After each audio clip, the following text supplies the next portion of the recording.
Good day everyone! Ikaw ba ay meron na naman hashtag Gcash problem dahil ayaw na naman mabuksan ng Gcash app mo? Today, ibibigay ko yung mga simpleng paraan kung paano i-troubleshoot ang Gcash.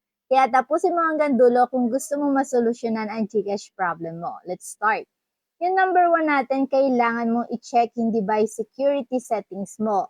Baka kasi meron ka mga apps na nagbablock sa GCash tulad ng mga firewall o security app. So sa akin wala naman kaya hindi ko na may papakita sa inyo. Pero kung kayo meron, kailangan ayusin nyo yan para naman hindi nabablock ang GCash app.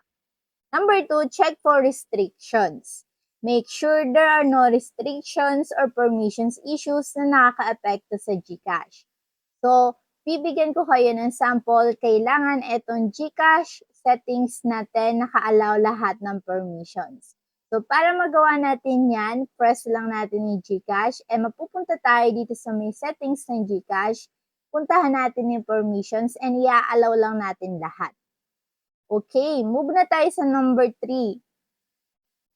Siguraduhin mong ma-stable at maayos na connection ng internet mo. Kung naka-wifi ka, pwede mong i-change yan sa data o kaya i-reset mo yung router mo para naman ma-refresh din yung internet connection. And number 4, mag-clear ka ng cache at i-refresh mo ang app. Para mapuntahan natin yan, pwede mo i-fresh ulit yung Gcash or pumunta ka sa may settings ng cellphone mo, hanapin mo yung Gcash app and dito makikita mo yung storage. I-tap mo lang yung clear cache and dapat mag 0 bytes yan. Number 5, try mo gumamit ng ibang device. Minsan kasi, sad to say, may mga cellphone na hindi talaga compatible yung Gcash app kaya hindi mabuksan. And kadalasan, kapag medyo low version yung device mo, hindi gagana talaga yung app. By the way, kung meron ka mga katanungan or suggestion, iwan mo lang yun sa comment section with hashtag Gcash problem.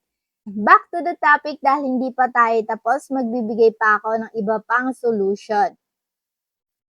Number 6, update mo yung Gcash app mo. Pwede sa Google Play Store or sa Apple App Store. Hanapin mo lang yung Gcash and here, pag nakita mo na meron ditong button ng update, ibig sabihin kailangan mong i-update sa pinaka-latest na version yung app. Pero pag open, ibig sabihin wala naman na tayong pwedeng ibang gawin dahil okay pa yung version na ginagamit natin. Alright, bago ko ibigay yung huling method, ipapaalala ko lang na kung gusto mong swertehin, huwag mong skip yung ads sa dulo at syempre i-like and subscribe mo na rin ang aming video. Thank you! So, yung pinaka-last natin is i-uninstall at i-reinstall mo ulit yung app. Makakatulong ito para mag-back to start yung Gcash app. Pero kung hindi pa rin to gagana, pwede mong subukan yung next tutorial natin na how to submit ticket or how to recover Gcash account using new number or SIM. So, dalawa yan. Ilalagay ko na lang yung link niyan sa may comment section. Hanggang dito na lang ang video natin for today. Thank you for watching and stay blessed.